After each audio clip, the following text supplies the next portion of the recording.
Olá, amigos da TV Cidade de Santo André, sou a Anísia Unten e nós estamos aqui nos Limites da Eternidade falando um pouco daquela história fantástica que a Bíblia nos traz, visto por um outro ângulo, por um foco diferente. Seria, não envolve, né, o quesito religião, apenas a exposição de alguns fatos que são muito interessantes. No último episódio eu estava falando de Jacó e a sua conturbada família, das suas 4 mulheres, sendo que 2 delas eram irmãs, e toda a sua prole, né? Foram 12 filhos e uma filha. Desses 12 filhos que sairá as 12 tribos de Israel.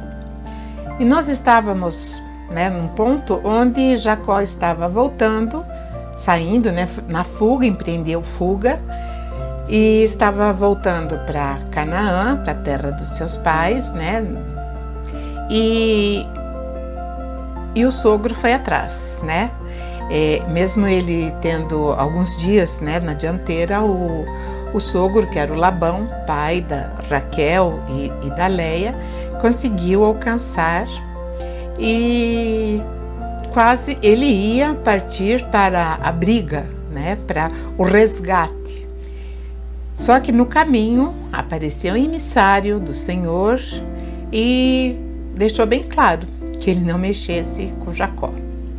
E aí Jacó estava protegido e o Labão, seu tio, percebeu que a coisa era séria e que era melhor ele deixar realmente aquela grande caravana voltar para Canaã.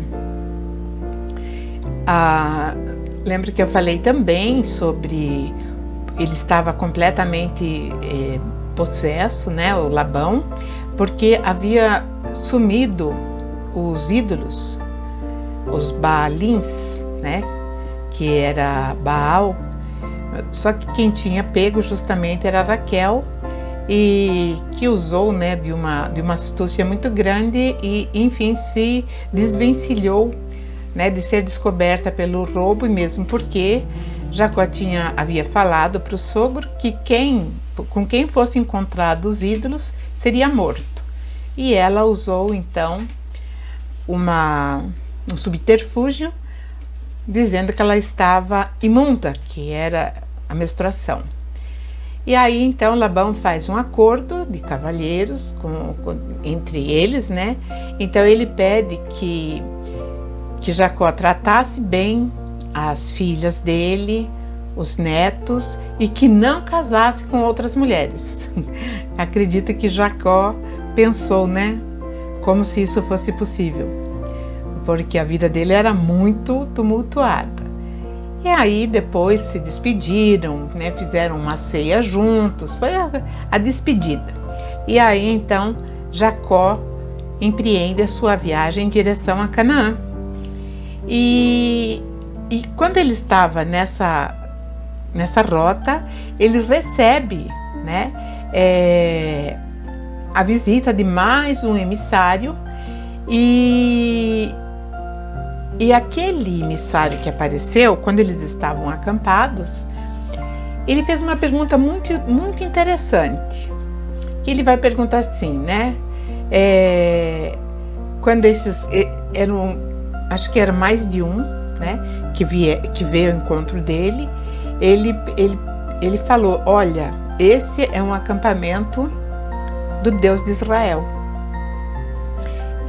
Ou seja, ele estava se identificando justamente pelo perigo que era andar por aquela região, principalmente, né, quando eles tinham facilmente a paciência quase zero em relação a pessoas ou forasteiros, como eles chamavam, né? E aconteceu uma coisa muito interessante, porque Esaú, o irmão dele, aquele que tinha jurado que iria matá-lo, e por isso ele fugiu para a Mesopotâmia, Esaú estava a caminho, ele estava vindo ao encontro de Jacó, né? E Jacó, lógico que temeu, porque afinal de contas, né, havia ali a promessa de que ele o mataria. Então Jacó ficou amedrontado, evidentemente, porque ele acreditou que o irmão estava vindo no intuito da vingança, né? E o Jacó pensou de uma forma muito diplomática e ele então manda, né, mensageiros, funcionários dele, né, que fossem à frente, chegassem até aonde estava o acampamento do irmão e desse o seguinte recado, né, para Esaú: eu, Jacó, estou às suas ordens para servi-lo. Durante todo esse tempo eu morei com Labão. Ou seja, ele já começou, né, a ficar muito na defensiva. E ele continua falando, né, tenho muito gado, tenho jumentos, ovelhas, cabras, escravos e escravas, né? E aí ele fala: estou mandando recado para o Senhor, esperando ser bem recebido. Isso se chama diplomacia.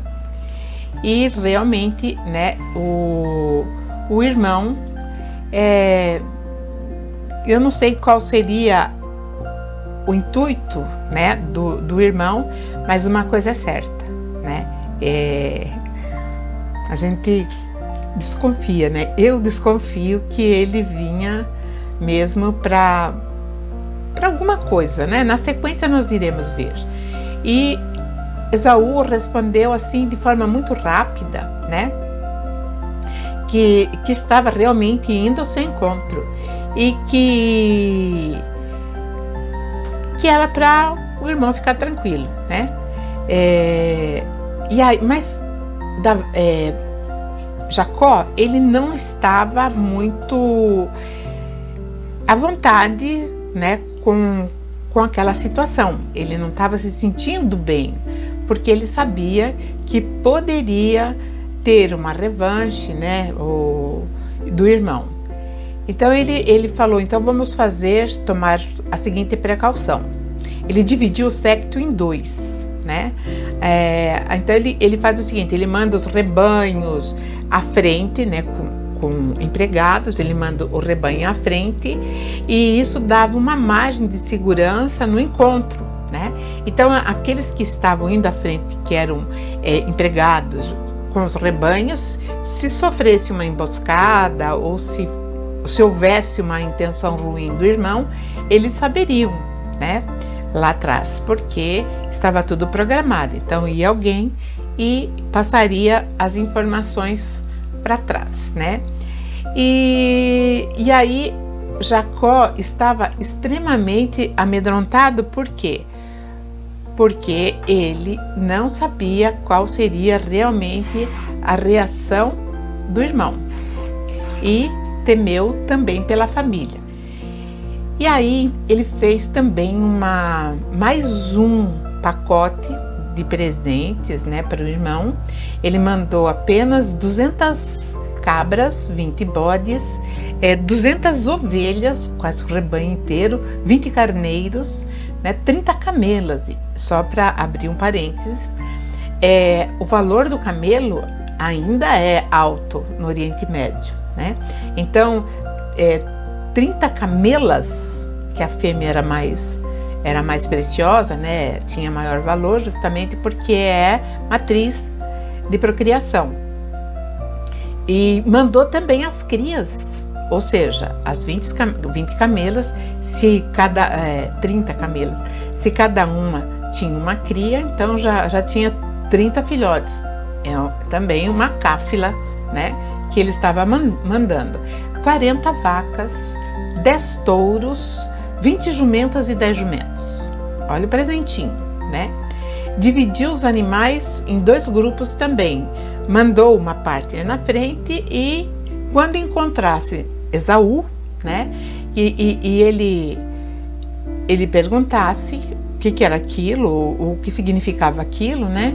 Quem era o dono de tudo aquilo que vinha vindo, então que os empregados falassem que era de Jacó, que estava vindo logo atrás. mas que Jacó seria então seu criado. Então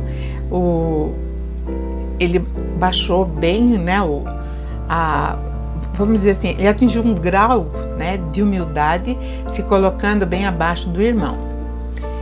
E nesse momento, né, Jacó, ele atravessou a família e deixou a família, né, no lugar enquanto as coisas aconteciam, e ele atravessa um rio chamado Jaboque e levou as esposas e os filhos com ele, né? E ele se afastou, ele se ficou sozinho por um tempo, e aconteceu alguma coisa muito estranha, né? Apareceu, a Bíblia fala que é um anjo, né? Em algumas traduções diz que foi Deus que veio lutar com Jacó, e eles lutaram a noite toda, né? A luta foi tão de igual para igual que nenhum nem outro não se dava por vencido, né? E quando já estava amanhecendo o dia, aquele emissário, que nós sabemos que era um ser, né? Um ser, ele tinha um corpo, ele não era nada etéreo, ele apanhou e levou também, né? Ele bateu e levou de Jacó. E quando ele viu que não tinha como, né, prosseguir essa luta, ele, com um golpe, ele machuca a virilha de Jacó. E Jacó começou então ficou com a virilha fora do lugar. E isso é uma tradição que dura até hoje, né? Lá parece que tem alguma coisa ligado quando eles vão comer um animal, em relação a experimento de Jacó lá atrás, né? E quando esse ser, o homem, né, viu que estava amanhecendo, pediu: me solte, porque o dia está amanhecendo.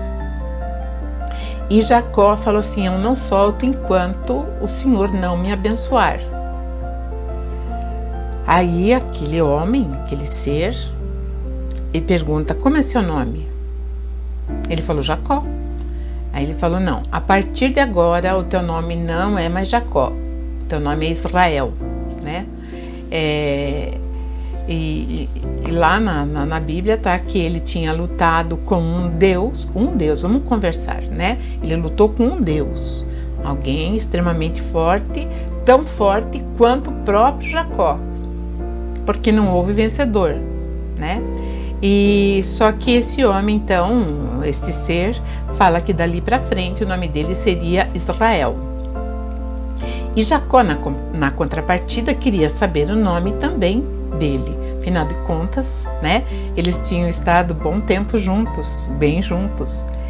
E ele perguntou incisivamente: qual é o seu nome? Qual é o seu nome? E a criatura não respondia, o ser não respondia, né? E aí ele falou, né? Perguntou mais uma vez: qual é o seu nome? Você tem que me abençoar. E ele fala: meu nome é Mistério. Só isso. E assim como ele apareceu, ele sumiu, né? Ele desaparece. Quando Esaú chegou com apenas 400 homens, ele veio com um séquito ou um exército, né, um plantel de 400 homens. Eu penso assim, se ele tivesse vindo apenas para encontrar com o irmão, ele não viria com tantos homens de guerra, encontrar o irmão. Então Jacó sabia que o encontro seria inevitável, então ele divide mais uma vez. Ele coloca Bila e Zilpa, que eram as suas concubinas, com seus filhos, e elas vão à frente, né? Leia e Raquel com seus filhos por último.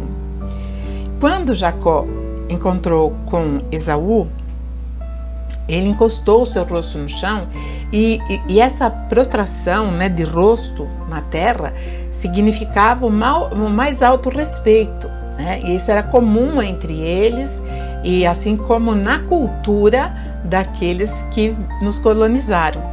daqueles que vieram de longe, que nós chamamos aqui, e na Bíblia também, a Bíblia chama de Anaquins e nós chamamos de Anunnakis. E então ele encosta o rosto no chão e saúda o irmão. Ele saúda e o irmão então vem correndo, abraça, né? Esaú abraça-o e os dois caem num pranto convulsivo, né? De emoção, e o reencontro foi muito tocante, né? Aí Jacó apresenta as esposas, apresenta os filhos, né? E daí Esaú fala para o irmão, para Jacó, que não tinha necessidade de tantos presentes, né? Ele falou, você não precisa temer também o sequestro do teu patrimônio, porque eu tenho bastante e também sou poderoso, porque Esaú, ele também foi muito poderoso. Dele também saíram 12 tribos, né, que é tido como os árabes, né, que vão habitar aquela região também. E Jacó chamava o irmão só de Senhor, né? E aí ele falou, deixa disso, vamos deixar essa formalidade e vamos nos confraternizar. E daí Esaú falou, para onde você vai? Para onde você está indo? Aí Jacó usou de política, né? De diplomacia. Ele falou, e você, para onde você está indo?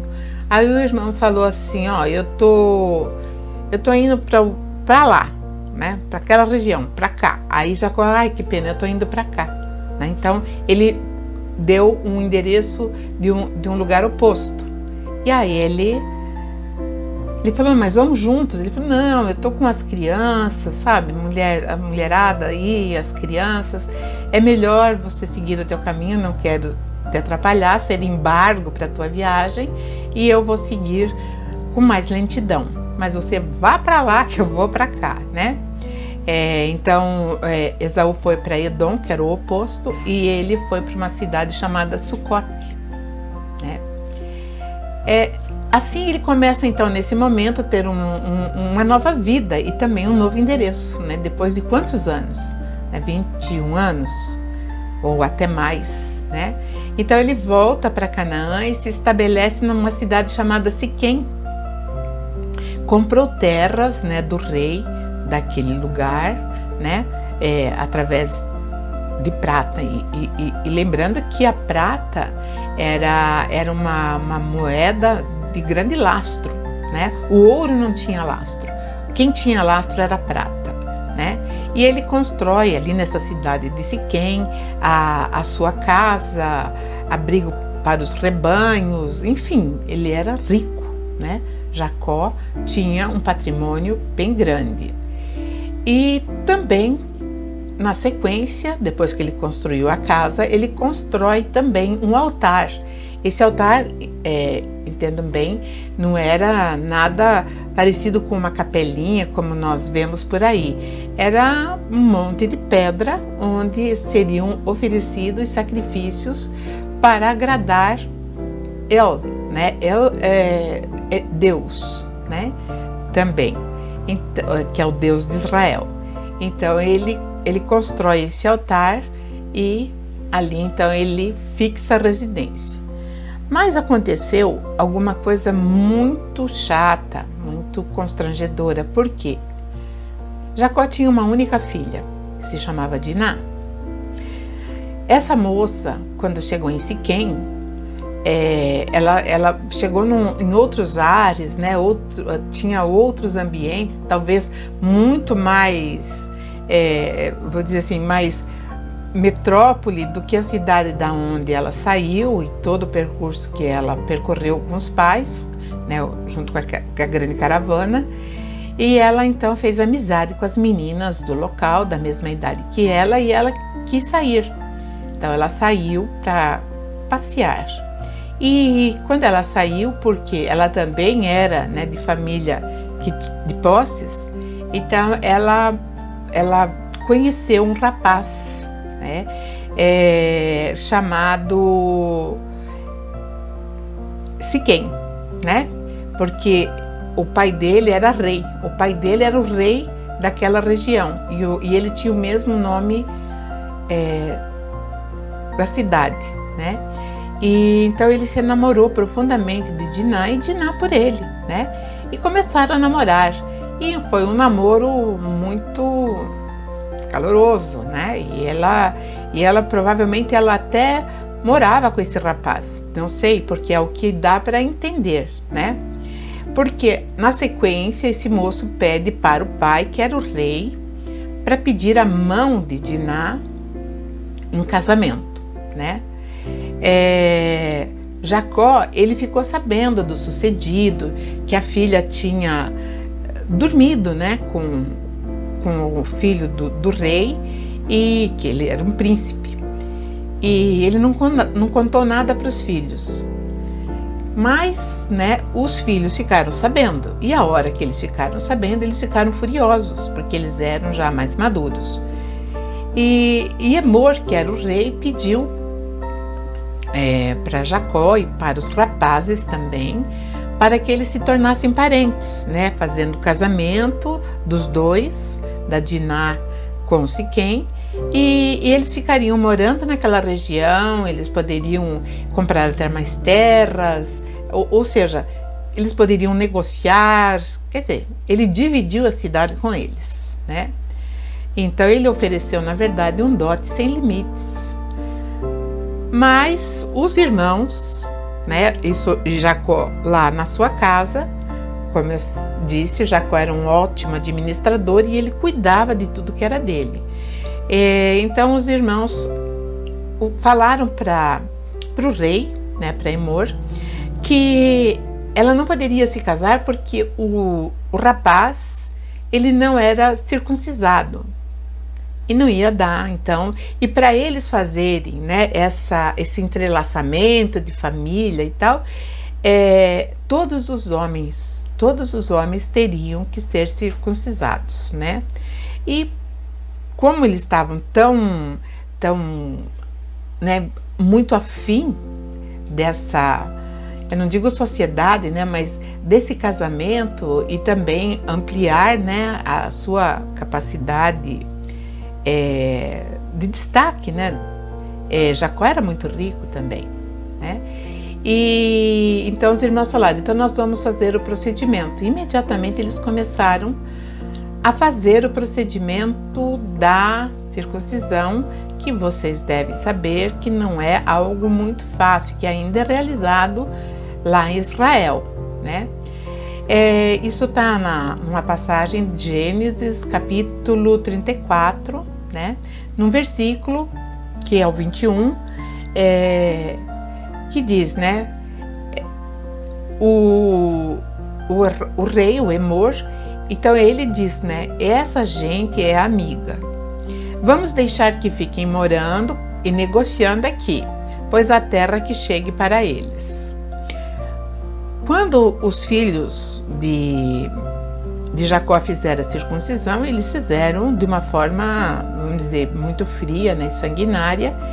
E 3 dias depois, logicamente, os homens estavam completamente doentes, porque infeccionou e ficaram muito frágeis, todos os homens da região que passaram pela circuncisão. E Simão e Levi, lembrando que Simão é o segundo filho, Levi o terceiro de Jacó, com Leia.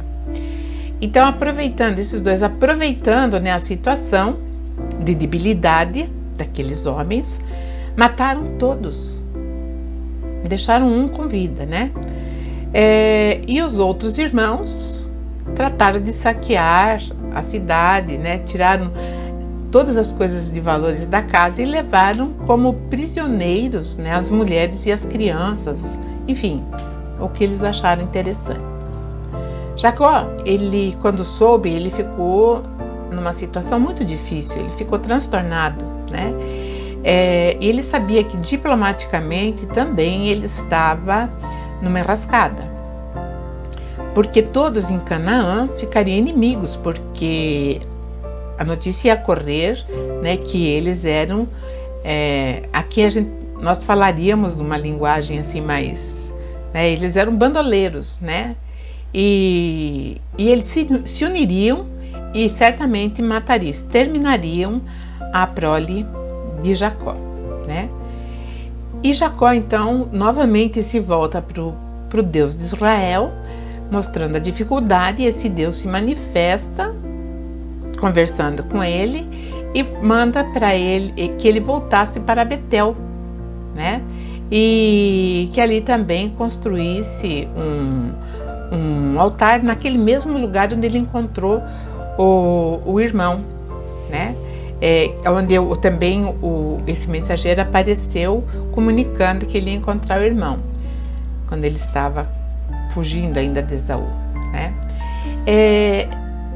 Então Jacó percebeu que naquele momento alguma coisa ia ter que acontecer. Ele estava, né, numa outra situação.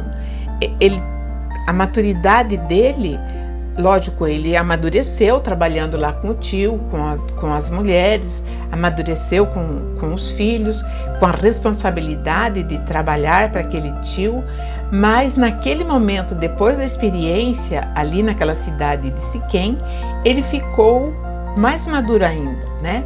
E ele percebeu que tinha alguma coisa que ele teria que mudar, principalmente a orientação em relação ao Deus de Israel, porque as mulheres dele eram de Baal, elas adoravam Baal, que é Marduk, que é um arqui-inimigo do Deus de Israel. Então ele dá uma ordem para que todos se purificassem. A purificação era na comida, era nas relações sexuais dos casados, né?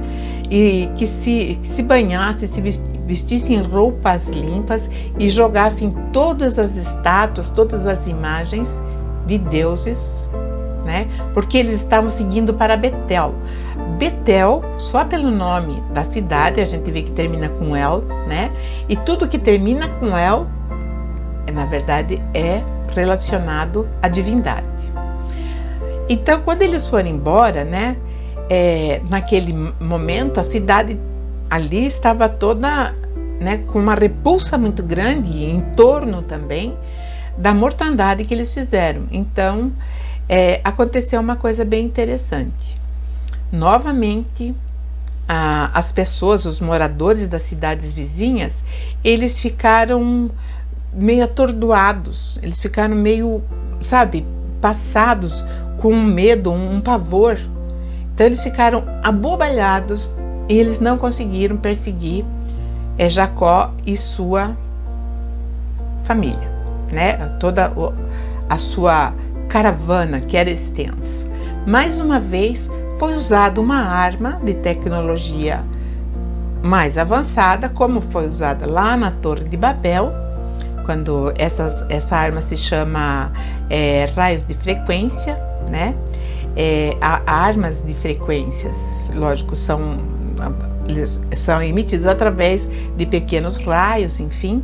Essa arma, ela lá na Torre de Babel, ela foi usada de uma forma mais contundente, onde as pessoas realmente que estavam ali, elas sangravam, né? Como eu deixei registrado já no episódio lá na frente, né? Ou lá atrás, né? E sangravam tanto por todos os orifícios do corpo, né? E aí foi quando teve a confusão de línguas. E novamente vai ser usado essa mesma arma, mas de uma forma mais amena, porque permitiu que Jacó, né, saísse incólume daquele lugar, aonde com certeza ele e a sua família e todos a sua companhia seria fatalmente esmagada, né? Então, mais uma vez, eles saíram e foram se estabelecer em Betel.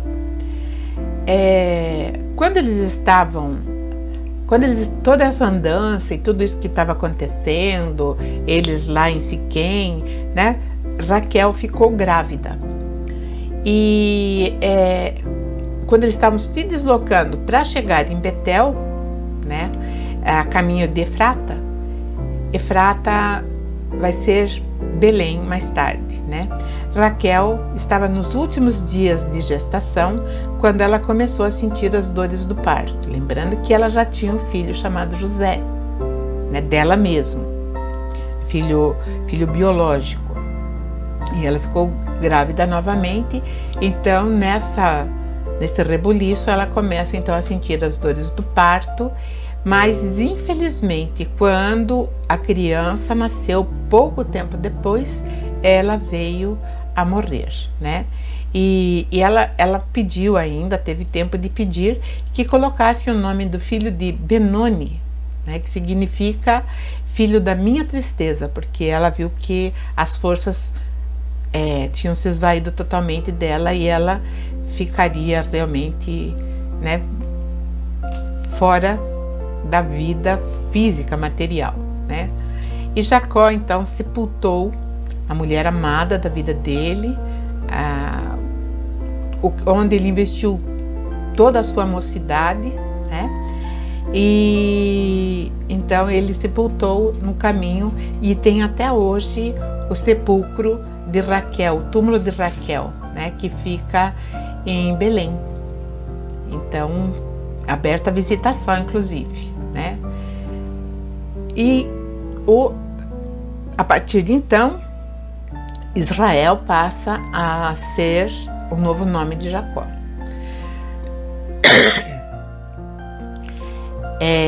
Mas a vida de Jacó também ficaria muito difícil. Nós veremos isso no próximo episódio. Um beijo a todos, até mais.